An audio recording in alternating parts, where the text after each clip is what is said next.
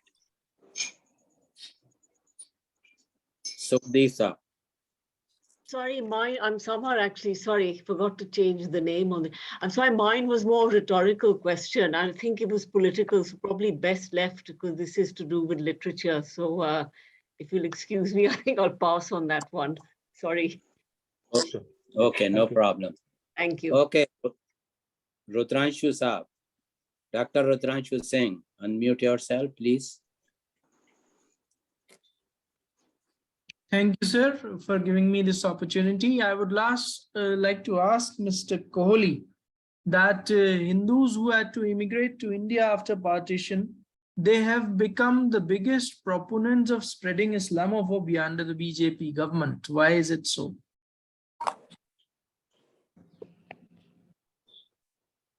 See, I come from Rawalpindi, which is a tri-junction of three major cultures: the Greek influence, the Sufi influence, Hinduism, and the Sikh culture.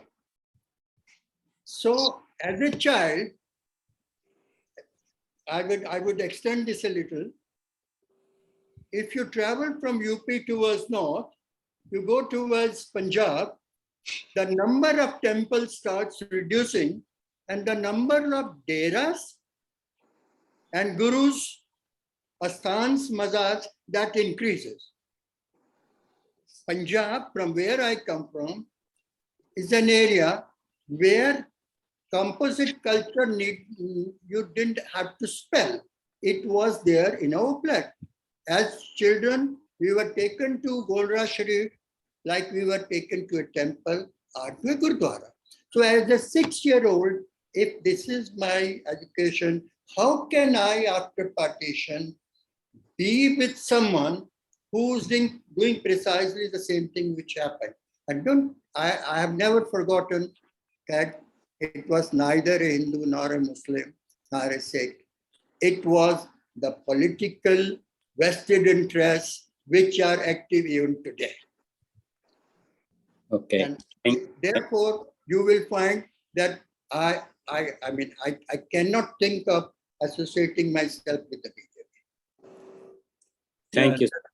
Yeah. Next person is Iltafat Hassan Saab. Please go ahead. Let me also remind what Danish said. This event is only on literature. No political question should be asked, even if it is a real question. There's no need for today. Okay. Yeah. So, yeah, we already see the disagreement in the chat box. So it's better to stay away from that. So go ahead, Iltafat Saab. Thank you, Rafat. First and foremost, what a wonderful program. Danish Saab, kudos. I applaud you and the 4 speakers. Some of the nazms and ikhtisabat were just incredible. I don't have a question. I just had this comment. I wanted to congratulate Razi and Rafat and the 5 presenters that it was a beautiful, beautiful program, really heart-touching. This is the sad part of human history, that the best literature comes out of these tragedies. And partition was a tragedy, never mind the politics. It was just an incredible human tragedy, which I think Danish Saab earlier said is on par with the Second World War and and all the crimes that happened in Russia against humanity. So very powerful. Thanks a lot to the 5 participants. Thank you, Rafa. Thank you. Dr. Syed Tirmizi Saab. Thank you. First, I must congratulate Bodh Prakash. Bodh has been my colleague when I was teaching in Delhi, and it's a wonderful research. Bodh, very insightful. Thank you so much. But my question is for Mr. Rafiq and Mr. Ravish.